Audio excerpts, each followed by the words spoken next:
నెల్లూరు జిల్లాలో వైఎస్ఆర్సీపీ కార్యాలయంలో ఎమ్మెల్సీ చంద్రశేఖర్ రెడ్డి విలేకరుల సమావేశంలో మాట్లాడుతూ, నెల్లూరులో బర్మాషేల్ గుంటలో పేద ప్రజలు నివాసం ఉంటున్న ఇళ్లను ఆక్రమణల పేరుతో రాత్రికి రాత్రి తొలగించడం చాలా దుర్మార్గమని, మంత్రి నారాయణ చేస్తున్న ఈ పని చాలా అన్యాయమని, మంత్రి నారాయణ పేదవాళ్లను బాధ పెట్టడం మంచిది కాదని అన్నారు. పేదవాళ్లకు ఎప్పుడు అండగా ఉంటామని అన్నారు. అది కూడా కూటమి ప్రభుత్వంలో భాగమే. రెండోది, గోవర్ధన్ రెడ్డి గారు ఎందుకు వెళ్లాల్సి వచ్చింది? కేవలం ఆయన దగ్గర నుంచి వాస్తవాలు తెలుసుకోవాలన్న ఆలోచన కనుక పోలీస్ అధికారులకు కనుకుంటే రెడీ చెప్పడానికి. ఏముంటాయి ఆడ వాస్తవాలు? కేవలం వాస్తవాలు తెలుసుకోవాలన్న ఆలోచన కాదు, ఆయన్ని నిర్బంధించాలి, అరెస్ట్ చేయాలన్న లక్ష్యం.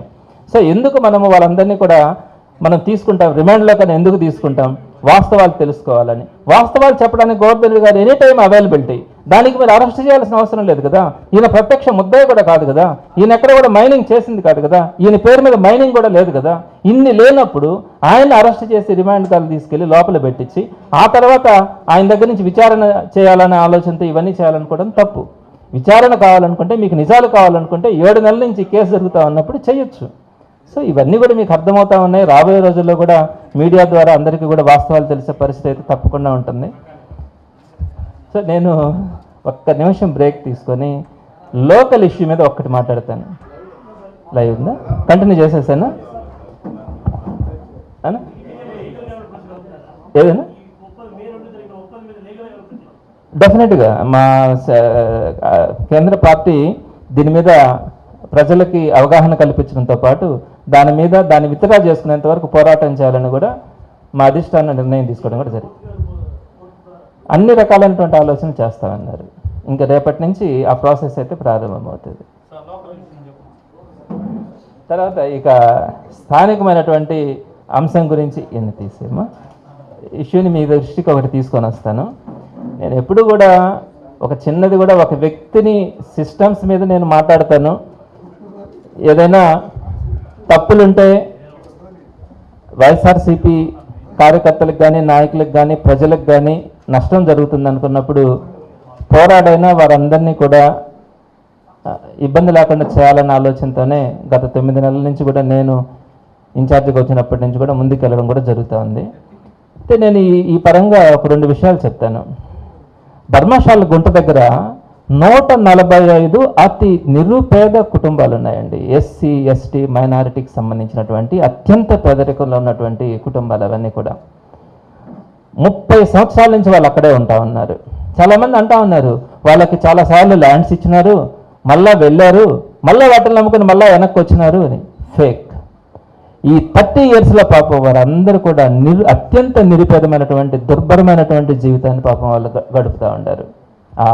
145 కుటుంబాలు అవన్నీ కూడా. అయితే వారందరినీ కూడా బలవంతంగా ఖాళీ చేయించాలా అన్న ఉద్దేశంతో వాళ్ళు ప్రయత్నించినప్పుడు నేను గత 2-3 రోజుల నుంచి ఫుల్ ఎఫర్ట్స్ని పెట్టి వారందరినీ కూడా ఆ ఇబ్బందులు కలగకుండా చేయడానికి ప్రయత్నం చేయడం జరిగింది. ఈరోజు కొంత సక్సెస్ అయినాం. అయితే నారాయణ గారు నిన్న ఒక స్టేట్మెంట్స్ కొన్నిట్లో చూశాను నేను.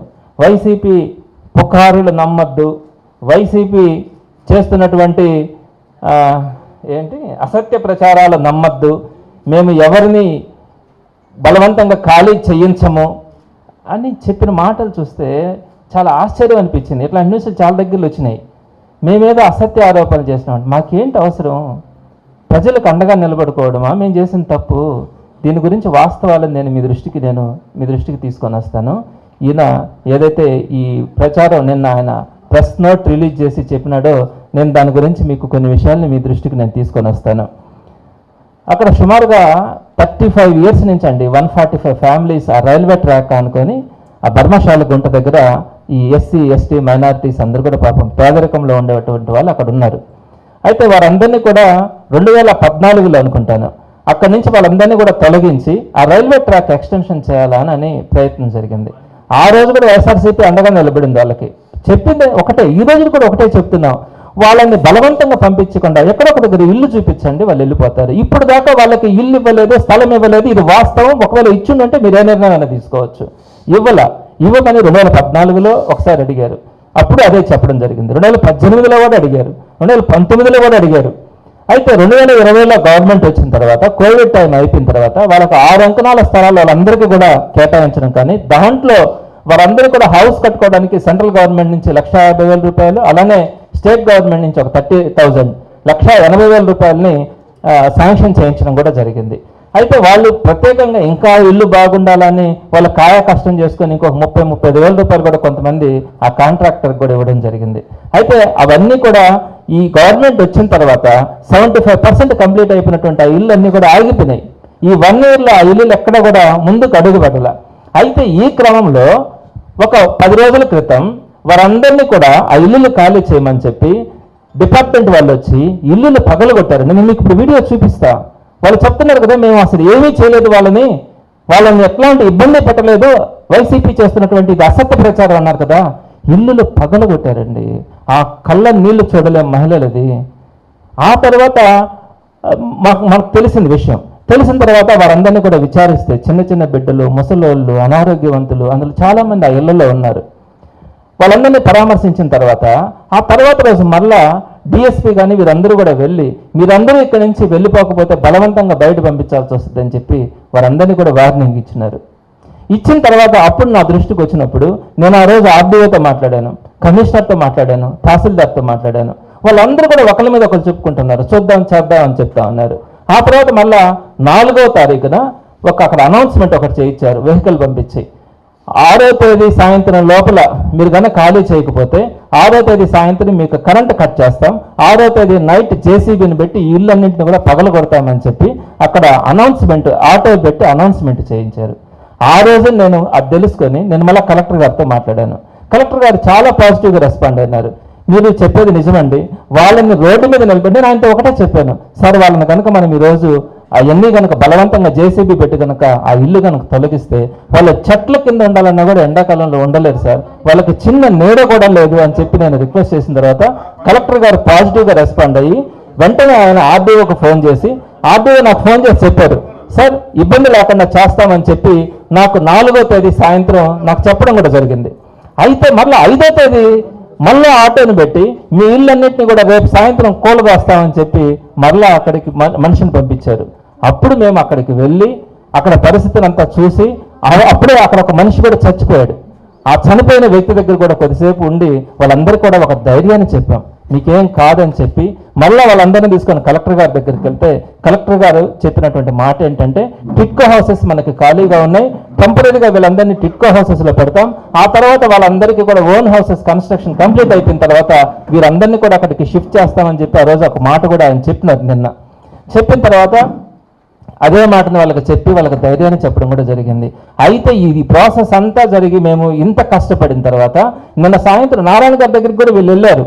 నేను నారాయణ గారిని కూడా ఎక్కడ నేను తప్పు పట్టలేదు, ఎందుకని నేను ఆయన తప్పు పడితే నా మీద కోపాన్ని మళ్ళీ వాళ్ళ మీద చూపిస్తారని నేను ఆయన్ని మీడియా పరంగా కూడా రిక్వెస్ట్ చేసుకున్నాను, సార్ మీరు పెద్ద మనసు చేసుకొని ఆ పేదవాళ్ళని కనికరించండి, వాళ్ళకి ఏదైనా ఇల్లు చూపించండి, వెళ్ళిపోతారు, మేమేం డెవలప్మెంట్ యాక్టివిటీస్కి వ్యతిరేకం కాదు, ఖచ్చితంగా వాళ్ళందరూ కూడా వెళ్ళిపోతారు, మీరు ఆల్టర్నేటివ్ చూపించండి అని రిక్వెస్ట్ చేయడం కూడా జరిగింది.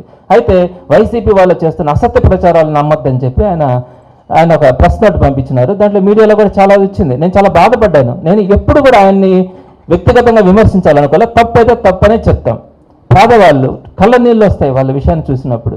సో ఇప్పుడు ఇంత ఎఫర్ట్స్ పెట్టాం మేము 2 రోజులుగా అందరితో కూడా మాట్లాడి ఆ ఇల్లు కొట్టేయకుండా కాపాడడానికి కూడా ప్రయత్నించడం జరిగింది. ఈరోజు ఆయన ఏం చెప్పినారు, మేము అసలు ఏ విధమైనటువంటి వాళ్ళకి ఇబ్బంది కలిగించలా, మా డిపార్ట్మెంట్స్ నుంచి వాళ్ళకి ఎలాంటిది లేదు, ఇదన్నీ అసత్య ప్రచారాలు, మేము వాళ్ళకి ఆల్టర్నేటివ్ చూపించిన తర్వాతనే మార్పించాలని అనుకున్నాము అని చెప్పారు. నేను మీకు అక్కడ జరిగినటువంటి ఒక నిమిషం వీడియోని నేను ఇప్పుడు మీకు చూపించమ్మా. ఇల్లుని పగలగొట్టారు. వారం క్రితం రైల్వే వాళ్ళు వచ్చి ఆ విధంగా ఇళ్ళని ధ్వంసం చేశారు.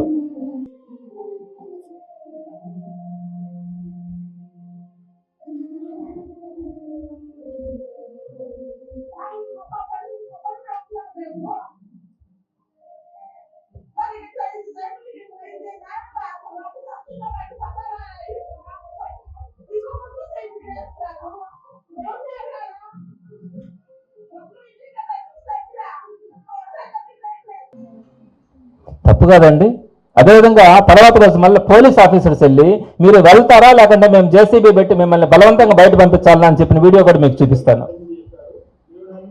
2 డిఎస్పీలు వెళ్ళారండి, టౌన్ డిఎస్పీ వెళ్ళారు, రైల్వే డిఎస్పీ వెళ్ళారు, పోలీస్ ఫోర్స్తో వెళ్ళారు అక్కడికి. సౌండ్ పెట్టు.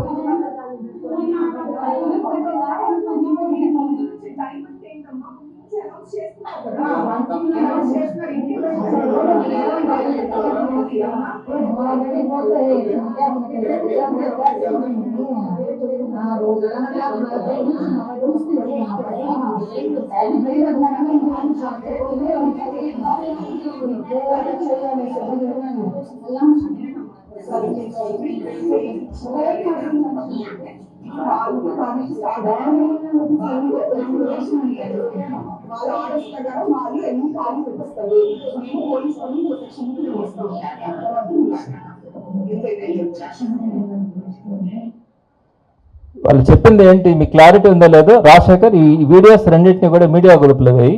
వాళ్ళు చెప్పింది ఏంటి, ఖచ్చితంగా వాళ్ళు రైల్వే వాళ్ళకి కావాలా, మీరు వెకేట్ చేయాలా, రేపు సాయంత్రం మేము వాళ్ళకి ప్రొటెక్షన్ ఇచ్చి మిమ్మల్ని అందరినీ కూడా బలవంతంగా ఇక్కడి నుంచి పంపించడం జరుగుతుంది అని చెప్పి 4వ తారీఖున పోలీసు ఫోర్స్ వెళ్ళింది. 5వ తారీఖున టెంట్లు వేసుకున్నారు, అవన్నింటిని కూడా డెమాలిష్ చేయడానికి, వీళ్ళందరినీ కూడా బలవంతంగా షిఫ్ట్ చేయడానికి. ఆ పరిస్థితుల్లో వైఎస్ఆర్సీపీగా మేము అక్కడికి వెళ్ళి వాళ్ళకి అండగా నిలబడి వాళ్ళ కష్టాలని ప్రభుత్వానికి కానీ అధికారులకు కానీ తీసుకురావడానికి ప్రయత్నించి కష్టపడ్డాం. ఈరోజు అది పక్కన నిలబడుకున్నారు వాళ్ళంతా. మీరు అడగచ్చు ఏ విధంగా వాళ్ళు ఇబ్బంది పడతా ఉన్నారు అన్నది. సో కలెక్టర్ గారు రెస్పాండ్ అయినారు. నేను కలెక్టర్ గారికి చెప్పాను, పేద ప్రజల పట్ల మీరు చూపించినటువంటి ఆ అభిప్రాయాన్ని వెంటనే మీరు రెస్పాండ్ అయిన విధానానికి మాత్రం నేను ఎప్పుడు కూడా మీకు ధన్యవాదాలు తెలియజేస్తాను. మరి గవర్నమెంట్ చూడాలా, అలాంటి పేదలను నిర్దాక్షిణ్యంగా మనం బయట పంపించేస్తే వాళ్ళు ఎలా బతుకుతారండి? వాళ్ళకి మేము ఏమడుగుతున్నాం, మేము ఇప్పుడు చెప్పేది ఒకటే డిమాండ్ చేస్తున్నాం, మీరు రైల్వే ఎక్స్టెన్షన్ పనులకి వైఎస్ఆర్సీపీతో సహా ఏ ఒక్కరు కూడా మీకు అడ్డం కాదు. అక్కడ మీకు రైల్వే స్థలం ఎంత ఉందో అంతవరకే మీరు ఆక్యుపై చేసుకోండి. మిగతా దాంట్లో మీరు పాపం పేదవాళ్ళని ఏమి లేపాల్సిన అవసరం లే. రైల్వే ట్రాక్ ఎంతవరకు ఉందో అక్కడ ఉన్నటువంటి సుమారుగా 40-50 కుటుంబాలు ఉంటే ఆ 40-50 కుటుంబాలు కావాలంటే షిఫ్ట్ చేయడానికి మేము వాళ్ళని చెప్తాం. అయితే ఆ 40-50 కుటుంబాలకి టెంపరీగా ఇప్పుడు టిట్కో హౌసెస్ ఖాళీగా ఉన్నాయి కదా, ఆ టిట్కో హౌసెస్ వాళ్ళకి ఇవ్వండి. ఆ టిట్కో హౌసెస్ ఇచ్చిన తర్వాత ఈ 6 సైట్లో ఏదైతే డబ్బులన్నీ వచ్చేసి ఉన్నాయో, కాంట్రాక్టర్ దగ్గర డబ్బులు ఉన్నాయో, ఆ ఇల్లులు కంప్లీట్ చేయించండి. ఒక 1 monthలో కంప్లీట్ అయిపోతాయి.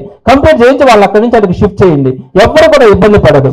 రైల్వే డిపార్ట్మెంట్ స్థలం ఎంత ఉందో అంత మాత్రమే తీసుకోండి. మిగతా దాంట్లో అంతా కూడా వచ్చి వాళ్ళందరినీ కూడా లేపాల్సినంత అవసరం ఏంటి? మీరు గమనించారు కదా ఎంత దారుణంగా కొట్టేశారు. వాళ్ళందరూ అడ్డుపడి మళ్ళీ ఆపుకున్నారు. ఆ తర్వాత మేము వెళ్ళి వాళ్ళకి అండగా నిలబడ్డాం. దీన్ని ఎక్కడన్నా మేము ప్రచారం చేసుకున్నామా? దాన్ని ఇష్యూ చేయాలంటే అక్కడ గందరగోళం చేయొచ్చు కదా, చేయదలుచుకోలే. వాళ్ళకి మంచి జరగాల, న్యాయం జరగాల అని వైఎస్ఆర్సీపీ ఆలోచించింది. ఈ రోజు మా మీదనే మీరు బురదేయాలని చూస్తే ఏ విధంగా చెప్పాలండి? ఇట్లాంటి చాలా ఇష్యూస్ ఉన్నాయి. ఇక మీద అదే చెప్తా ఉన్నాను, వీటన్నింటినీ కూడా ఇంకా ప్రజలని అప్రమత్తం చేయడానికి కానీ, ఎక్కడ ప్రజలకు ఇబ్బంది అయినా కూడా వైఎస్ఆర్సీపీ తరఫున పోరాటం చేయడానికి కానీ మా క్యాడర్ కానీ మా నాయకులు కార్యకర్తలు ఎప్పుడు కూడా సిద్ధంగా ఉంటారని మాత్రం తెలియజేస్తా ఉన్నాను.